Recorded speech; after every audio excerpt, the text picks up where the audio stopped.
Okay, Ramkumar sir, ഭാരത വിജയം ഉൾക്കൊള്ളാൻ കഴിയാത്ത വലിയൊരു വിഭാഗം ഇപ്പോഴും നമ്മുടെ നാട്ടിലുണ്ട്.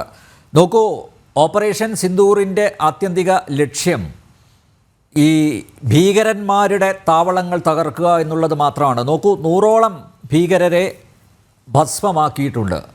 അതിൽ കാണ്ഡഹാർ വിമാന റാഞ്ചലിൽ പങ്കെടുത്തവന്മാരെയൊക്കെ തീർത്തിട്ടുണ്ട്.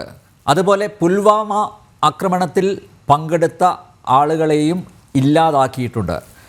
എന്നിട്ടും ഭാരതം എന്തോ ഇതൊന്നും പോരാ, ഭാരതം ഇനിയും മുന്നേറണം എന്നൊക്കെ രീതിയിലുള്ള പരാമർശങ്ങളാണ് നമ്മുടെ നാട്ടിൽ നിന്ന് വരുന്നത്. ഇന്നലത്തെ ഈ വെടിനിർത്തൽ ആ ധാരണയുണ്ടല്ലോ, അതുപോലും അത് അപ്രതീക്ഷിതം ആണ് എന്ന രീതിയിലാണ് ഇവിടെയുള്ള ചിലർ പറയുന്നത്. ഇപ്പോഴും നമ്മുടെ വിജയം അത് കൃത്യമായിട്ട് ബ്രീഫ് ചെയ്തിട്ടുണ്ട്. ഇന്ന് DGMO കൃത്യമായിട്ട് അദ്ദേഹം ബ്രീഫ് ചെയ്തിട്ടുണ്ട്.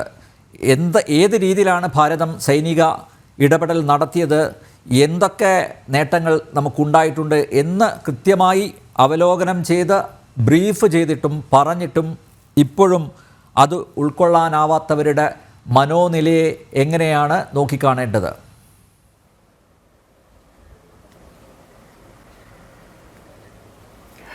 നോക്കൂ, ഇവിടെ ആരും തർക്കിക്കാത്തൊരു കാര്യമുണ്ട്. മതഭീകരതയുടെ ബീഭത്സമായ ഒരു മുഖമാണ് നമ്മുടെ മണ്ണിൽ കാശ്മീരിൽ കണ്ടത്. ഏറ്റവും ക്രൂരവും നിന്ദ്യവും ഒരു മനുഷ്യ മനസ്സാക്ഷിയുള്ള ആരും അംഗീകരിക്കാത്തതുമായ ഹീനകൃത്യം. നിരപരാധികളെ മതം ചോദിച്ചുകൊണ്ട് പച്ചപ്പകൽ വെടിവെച്ച് കൊല്ലാം. എന്നിട്ടും അതിനെതിരായി പ്രവർത്തിക്കുന്നതിനെ വിമർശിക്കാൻ ഇവിടെ ആളുണ്ടായല്ലോ എന്ന് ആലോചിക്കുമ്പോൾ വാസ്തവത്തിൽ ലജ്ജിച്ച് തല താത്തേണ്ട ഒരു സ്ഥിതിയാണ്. എന്താണ് അവിടെ നടന്നത്? കലീമ ചൊല്ലാൻ പറഞ്ഞ് പറ്റാത്തവരെ പരസ്യമായി ഭാര്യമാരുടെ മുമ്പിൽ വെച്ച്, ഒരു ഭാര്യ പാവം പുതുതായി വിവാഹം കഴിച്ച് 5 ദിവസം കഴിഞ്ഞാണ് അവരുടെ മുമ്പിൽ വെച്ച് ഭർത്താക്കന്മാരെ വെട്ടുക. എന്നിട്ട് ആ ഭീകരവാദികളെ നശിപ്പിക്കാൻ ദൃഢപ്രതിജ്ഞയെടുത്ത ഒരു ഭരണകൂടത്തെയും അത് നടപ്പാക്കാൻ കർക്കശമായിട്ടും കൃത്യമായും ശ്രമിച്ച ഒരു പട്ടാളത്തെയും വിമർശിക്കാൻ ഈ രാജ്യത്ത് ആളുണ്ടായെന്ന് ആലോചിക്കുമ്പോൾ വാസ്തവത്തിൽ ലജ്ജയോടൊപ്പം തന്നെ ദുഃഖവും തോന്നും. ആരാണിത്? ഇവരെ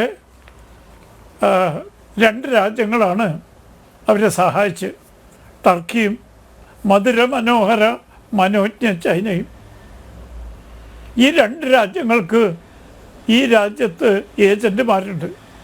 അത് പരക്കെ അറിയപ്പെടുന്നതാണ്. കാരണം ടർക്കി ഈ രംഗത്തെ അഗ്രഗണ്യനാണ്. മതഭീകരതയ്ക്കും മതവൈരങ്ങൾക്കും മതകലഹങ്ങൾക്കും 1921 ഖിലാഫത്ത് പൊട്ടിപ്പുറപ്പെട്ട ടർക്കിയിലാണ്. അതിൻ്റെ പ്രത്യാഘാതങ്ങൾ നമ്മുടെ പഴയ മലബാർ പ്രദേശത്തുണ്ടായിട്ടുള്ളത് ചരിത്രത്തിൻ്റെ ഭാഗമാണ്. അതേപോലെ തന്നെ അവരുടെ ഒരു ആയുധമാണ് കാമിക്കോസയാണ് പ്രധാനമായിട്ടും പാകിസ്ഥാൻ ഭാരതത്തിനെതിരായിട്ട് ഉപയോഗിച്ചത്, കൂട്ടത്തിൽ ചൈനയുടെ ഉപകരണങ്ങളും. പക്ഷേ അത് പരാജയപ്പെട്ടു. നമ്മുടെ രാജ്യത്തിനകത്ത് ആഭ്യന്തര രംഗത്ത് കാമിക്കോസകളുണ്ട്. ടർക്കിയോടും മധുരമനോഹര മനോജ്ഞ ചൈനയോടും ഇപ്പോഴും മാനസികമായ അടിമത്തവും വിധേയത്വം പുലർത്തുന്ന ആളുകളുണ്ട്. അവർ പറയുന്നത് പാകിസ്ഥാനുമായിട്ട് യുദ്ധം പാടില്ല, അവിടെ സ്ത്രീകളുടെ കരച്ചിൽ കാണണം. ആരായത് പറയുന്നത്? ഞാൻ മനസ്സിലാക്കുന്നത് ഒരു മുൻ MLA-യും തിരുവനന്തപുരത്തെ ഏതോ ഒരു ശാരദക്കുട്ടിയും. ഇവർക്ക് എന്ത് പറ്റി? ഇവർ 2 പേരും ഇപ്പോൾ സാധാരണ ഇത്തരം സംഭവങ്ങളുണ്ടാകുമ്പോൾ നമ്മുടെ നാട്ടിൽ സാംസ്കാരിക നായകന്മാരും നായകത്തികളുമാണ് രംഗത്ത് വരുന്നത്. അവർക്ക് വളരെ പരിമിതമായ ആവശ്യങ്ങളേ ഉള്ളൂ. ഒരു ചക്കാത്ത ഗൾഫ് യാത്ര, ഒരു പുരസ്കാരം, പിന്നെ പത്രത്തിൽ പേര് വരില്ല. ഇക്കുറി അവർ പൊതുജനാഭിപ്രായം പേടിച്ച് ഒന്നും മിണ്ടുന്നില്ല. പക്ഷേ ഈ പറഞ്ഞ ശാരദക്കുട്ടിയും പഴയ മുൻ MLA-യും വിലപിക്കുന്നു. പാകിസ്ഥാനെതിരായി നമ്മൾ യുദ്ധം ചെയ്താൽ അവിടുത്തെ സ്ത്രീകളുടെ കണ്ണീര് നമ്മൾ കാണണം. 3 ദിവസം കല്യാണം കഴിഞ്ഞ് കാശ്മീരിൽ പോയ ആ പാവപ്പെട്ട ചെറുപ്പക്കാരി സ്ത്രീയുടെ കണ്ണീരിന് ഈ എടപ്പുരോ വർഗത്തിന് യാതൊരു പ്രാധാന്യവുമില്ല. എന്തൊരു നാണക്കേടാണ്. പോട്ടെ, ടർക്കി ഖലീഫ യുദ്ധം ചെയ്ത് കൊടുത്ത് അവരെ സഹായിക്കുന്നു, അതിലെന്ത് അത്ഭുതമുണ്ട്. പക്ഷേ പുരോഗമനത്തിൻ്റെ നാടായ ചൈന ഈ അതും മതഭീകരവാദത്തിന് സഹായിക്കുക എന്നുള്ളത്, അതിനിവിടെ ആള് ഉണ്ട് എന്നുള്ള വാസ്തവത്തിൽ അത്ഭുതം. കാരണം ചൈനയും ഇവിടെ കുറേ ആളുകൾ പറയും പോലെ മതം മനുഷ്യനെ മയക്കുന്ന കറുപ്പാണ്. പക്ഷേ അവർ സഹായിക്കുന്നത് മതഭീകരവാദത്തെയാണ്. മതഭീകരവാദികളുടെ വോട്ട് തേടിക്കൊണ്ട് പഞ്ചായത്ത് ലെവലിൽ പോലും തെരഞ്ഞെടുപ്പുകളെ അഭിമുഖീകരിച്ച് എങ്ങനെയെങ്കിലും കടിച്ചു തൂങ്ങി അധികാരത്തിൽ നിൽക്കുന്ന ഒരു വർഗമാണ്. കൂട്ടത്തിൽ നമ്മുടെ മതേതരക്കാരും അവരില്ലാതെ ഈ രാജ്യം തികയില്ലല്ലോ. കപട മതേതരവാദികളും ഇപ്പോൾ പല പല സംശയങ്ങളുമായിട്ട് രംഗത്ത് വന്നിരിക്കണം. അവർക്ക് വിശ്വസിക്കാൻ പറ്റുന്നില്ല. കാരണം ആദ്യം അവർ പറഞ്ഞു ഇവിടെ രഹസ്യാന്വേഷണ വിഭാഗം പരാജയപ്പെട്ടു, അതുകൊണ്ടാണ് പ്രധാനമന്ത്രി അവിടെ പോകാത്തത്. അത് കളവാണെന്ന് അവർക്ക് ബോധ്യമായി. കാരണം തക്ക മറുപടി കിട്ടി. ഇപ്പോൾ മറ്റൊന്നും പറയാനില്ല. ഇപ്പം പറയുന്നത് അമേരിക്ക എന്തുകൊണ്ട് ഇടപെട്ടു, ആരാണ് മധ്യസ്ഥൻ, ഇതൊക്കെ ജനങ്ങൾക്ക് അറിയണം. ഇതെല്ലാം പരസ്യമായ വസ്തുതയാണ്. ഇപ്പോൾ നേരത്തെ എൻ്റെ സുഹൃത്ത് ബ്രിഗേഡിയർ പറഞ്ഞ മാതിരി പാകിസ്ഥാൻ്റെ DGM 1 മണിക്ക് ഇന്ത്യയുടെ DGM ആയിട്ട് ബന്ധപ്പെട്ട് നമുക്ക് സംസാരിച്ച് തീർക്കാമെന്ന് പറഞ്ഞതിൻ്റെ അടിസ്ഥാനത്തിൽ ഗൗരവമായ ആലോചനയ്ക്ക് ശേഷം 3 മണിക്കാണ് സമ്മതമാണെന്ന് ഇന്ത്യ അറിയിച്ച് അതിനുശേഷമാണ് 5 മണിക്ക് വെടിനിർത്തലുണ്ടായത്. അമേരിക്കക്കാർ അവരുടെ താല്പര്യം അനുസരിച്ച് പ്രവർത്തിച്ചിട്ടുണ്ടാകാം. അതിനെന്താ തെറ്റ്? ഇറാൻ മധ്യസ്ഥയ്ക്ക് സന്നദ്ധ പ്രകടിപ്പിച്ച്, അതിലെന്താ തെറ്റ്? വേറെ രാജ്യങ്ങൾ സന്നദ്ധ പ്രകടിപ്പിച്ചില്ലേ? ഖത്തർ, മുസ്ലിം രാജ്യമായ ഖത്തർ മധ്യസ്ഥയ്ക്ക് തയ്യാറായില്ലേ? അങ്ങനെ ഒറ്റപ്പെട്ടു എന്നൊരു സ്ഥിതിവിശേഷം വന്നപ്പോഴാണ് പാകിസ്ഥാൻ കീഴടങ്ങാൻ തീരുമാനിച്ചു. പക്ഷേ ഇവിടുത്തെ പാകിസ്ഥാൻ അനുകൂലികൾക്ക് അതുകൊണ്ട് ഭയങ്കര വിഷമായിപ്പോയി. കാരണം അവർ വിചാരിച്ചത് യുദ്ധം ഒരുപാട് കാലം നീക്കും, ഇവിടെ വിലക്കയറ്റം ഉണ്ടാകും, ഒരുപാട് പേര് മരിക്കും, മോദി ഗവൺമെൻറ് പ്രതിസന്ധികൾ അഭിമുഖീകരിക്കും, ഞങ്ങൾക്ക് രാഷ്ട്രീയമായിട്ട് ആഘോഷിക്കാം. അവരുടെ കണക്കുകൂട്ടലുകളൊക്കെ തെറ്റി. 5 ദിവസം കൊണ്ട് ശക്തമായ രീതിയിൽ നമ്മുടെ ചുണക്കുട്ടികൾ വേണ്ട രീതിയിൽ പ്രവർത്തിച്ച് ഭീകര താവളങ്ങളൊക്കെ നശിപ്പിച്ചു. ഇനി നശിപ്പിച്ചു എന്ന് പറയാറായിട്ടില്ല. കാരണം ഈ ഹീനകൃത്യം ചെയ്ത 4 പേരെ, അവരുടെ പേരടക്കം ഇന്ത്യൻ പട്ടാളത്തിനറിയാം. അവരിപ്പോഴും ഒഴിവിലാണ്. അവരെ കിട്ടുന്നത് വരെ ഓപ്പറേഷൻ സിന്ദൂർ ഇനിയും തുടരണം. ഇതൊക്കെ കാണുമ്പോൾ ഇവിടുത്തെ കപട മതേതരക്കാർക്ക് ചോര തിളക്കുകയാണ്. കാരണം അവരിത്രയും കാലം പറഞ്ഞ് പരത്തിയതൊക്കെ പൊള്ളത്തരാണെന്ന് മനസ്സിലായി. എന്ന് മാത്രമല്ല, കപട മതേതരവാദികളുടെ സഹായികളുടെയും അനുഭാവികളുടെയും എണ്ണം കുറഞ്ഞു വരികയാണ്. നമുക്കെല്ലാവർക്കും അറിയാം, അസ്രുദ്ദീൻ ഒവൈസി ശക്തമായി മുസ്ലിങ്ങൾക്ക് വേണ്ടി സംസാരിക്കുന്നതാണ്. അതിലെന്താ തെറ്റ്?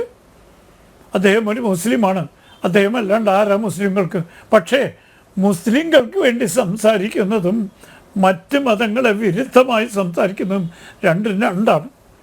മുസ്ലിങ്ങൾക്ക് വേണ്ടി മുസ്ലിങ്ങൾ ആവശ്യങ്ങൾ ഉന്നയിക്കുന്നത് ഈ രാജ്യത്ത് പരിപൂർണമായും അനുവദനീയമാണ്. അവർക്ക് മതപരമായ ആവശ്യങ്ങൾ. ആ ഒവൈസി എന്താ പറഞ്ഞ്? ഇസ്ലാം ഒരിക്കലും മതഭീകരത അനുവദിക്കുന്നില്ല, പാകിസ്ഥാൻ ചെയ്യുന്നത് തെറ്റാണ്. നമ്മുടെ രാജ്യത്തെ പൗരന്മാർ ഒറ്റക്കെട്ടായി, പ്രത്യേകിച്ച് മുസ്ലിങ്ങൾ ഒറ്റക്കെട്ടായി നിന്ന് പാകിസ്ഥാന്. എല്ലാവർക്കും അറിയാവുന്ന സാൽമൻ ഖുർഷീദ് എന്ന വളരെ ഉന്നത ജാതനാണ്, ഉന്നത വിദ്യാഭ്യാസം നേടിയാണ്, സുപ്രീം കോടതിയിലെ പ്രമുഖ അഭിഭാഷകൻ.